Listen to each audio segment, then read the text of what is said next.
د خوست تجاران د جلغوزیو لپاره د منظم مارکیټ غوښتنه کوي.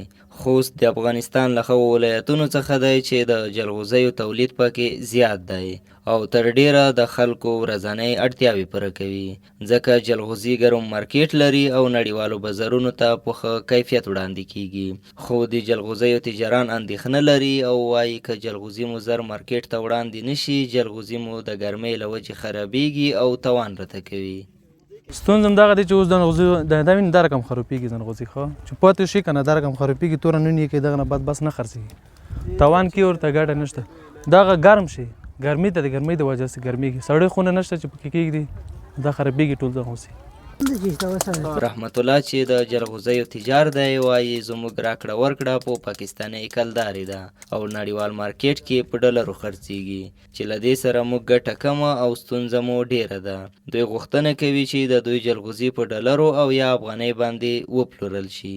اکثره چې یو کلدوره ډیره ضعیفه شوې ده، که موږ په افغانۍ خرڅوله بیا موږ ته یې ګټه کوله، یا هم په ډالر خرڅولی. دوی په ډالر خرڅوي، په افغانۍ خرڅوي، موږ نه خپله تقریبا په کلدورې وخولې.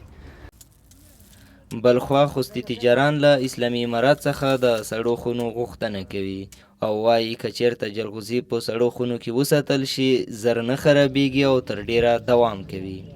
خرما د هېڅ مونږ په خیمه کې زغونډي چې دي ټول خراب شوي دي، دانه یې تېره پیدا کړې د ګرمي دو.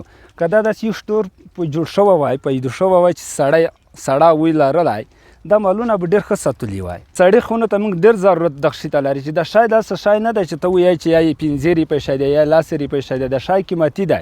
دا که سړه خینه لرلی دا موږ کول ته بیا یې ښه شو. دا په داسې حال کې ده چې د اکتوبر په 10مه له 10 میاشتني ځنډ وروسته 20 ټنه جلغوزي د هوایي دهلیز له لارې چین ته صادر شول. حنیف الله ځاځی، سولې پیغام راډیو، خوست.